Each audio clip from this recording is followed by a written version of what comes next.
Hi, I'm Rob Alway with the Great Lakes Boat Blog, and I'm standing at the dock of the car ferry SS Badger in Ludington, Michigan. At one time, this was home to the largest car ferry fleet in the Great Lakes. But before the car ferries were here, there were the breakbulk freighters. And one of the most famous of those breakbulk freighters was the City of Ludington, operated by the Goodrich line. We're going to talk about that on today's Great Lakes Boat Blog. The Goodrich Transportation Company, later known as the Goodrich Transit Company, operated for over 80 years and at one time was the largest passenger and freight service in the Great Lakes, operating mainly on Lake Michigan. The company was founded by Captain Albert Goodrich in 1855 at the age of 30 when he took possession of his first steam wheel steamship, the 165-foot-long Huron, built in 1852. Goodrich's corporate offices were located in Chicago, but its ships were based out of Manitowoc, Wisconsin. The company's relationship with the city of Ludington, formerly the village of Pere Marquette, began in 1876, 2 years after Flint and Pere Marquette Railway reached its terminus in the city that had been incorporated in 1873. In 1875, the F&PM chartered the 165-foot-long side-wheeler steamer John Sherman for breakbulk service to shuttle grain, package, freight, and passengers between Ludington and Sheboygan, Wisconsin, to connect with the Sheboygan and Fond du Lac Railway. The Sherman only served 1 year as it was too small for the railroad's needs. Breakbulk steamers carried railway freight from shore to shore. Rail cars at that time did not travel across the lake, so the contents of the cars were removed, loaded onto the breakbulk steamer, shipped across Lake Michigan, then reloaded onto rail cars waiting on the other shore. The next year, Goodrich Transit Company was awarded a lucrative contract by the F&PM and began shipping from Ludington, mainly to Milwaukee. In 1880, Goodrich Transportation Company awarded a contract to Rand and Berger Company, shipbuilders in Manitowoc, Wisconsin, to build the company a wooden freight and passenger ship. In the spring of 1881, the ship was delivered and christened the City of Ludington, in honor of the city of Ludington. It would be the last wooden ship built for the Goodrich fleet. The City of Ludington was 180 feet long, 35 feet wide, and had a draft of 12 feet. It was designed for cross-lake year-round service, which included a reinforced bow and a sturdy steel hull. The ship's promenade deck included 44 passenger staterooms. The public rooms were spacious and given elegant decoration. The arched trusses, typical of the ships of that era, appeared on its hurricane deck. A unique feature of the City of Ludington was its engine. Captain Goodrich, owner of the Goodrich Transportation Company, had an interest in experimenting with new propulsion systems. The new ship's engine was a Reynolds coreless high-pressure marine engine. It had a 24-inch bore and a 36-inch stroke and was produced by the plant owned by Edward P. Alice in Milwaukee. Later, the plant would become the Alice-Chalmers Company and become a major manufacturer of tractors and other agricultural equipment. Interestingly, it was the only marine engine that Alice would ever produce, even though the ship's engine had a very successful career.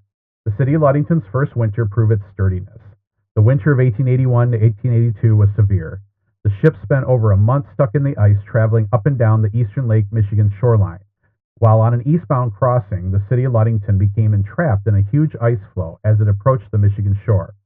Unable to work free, it had no choice but to move up and down Lake Michigan in the relentless grip of the huge floe. After a week, the steamer found itself at the southern end of the lake, just off of St. Joseph one morning, and a few weeks later, it was near Manistee.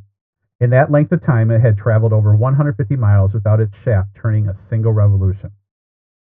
At one point during the month of its entrapment, crew members went to shore to make contact with Goodrich officials and pick up badly needed supplies. Finally, a warming spell and a sudden shift in wind caused the floe to break up and release the ship. In 1883, the F&PM terminated its contracts with Goodrich, a controversial move, in favor of operating its own steamers, which would eventually become known at Ludington as the Black Boats. The first two vessels were the Flint and Pere Marquette F&PM number 1 and number 2. Eventually, 3 more F&PM boats were built, the number 3, the number 4, and the number 5. In 1897, the end of the Black Boats was near as the F&PM debuted its first steel car ferry, the Pere Marquette.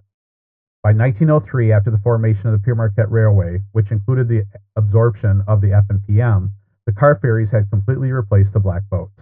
However, those ships were then operated by the Pere Marquette Line steamers, owned by Gus Kitzinger of Manistee. In November 1889, a heavy fog caused the ship to go aground in Peninsular Point near Escanaba. A tug was able to pull it free without severe damage. In the spring of 1898, the city of Ludington returned to the Burger and Burger shipyard in Manitowoc, where it was cut in two and lengthened 30 feet. This increased its tonnage rating to 950 gross tons.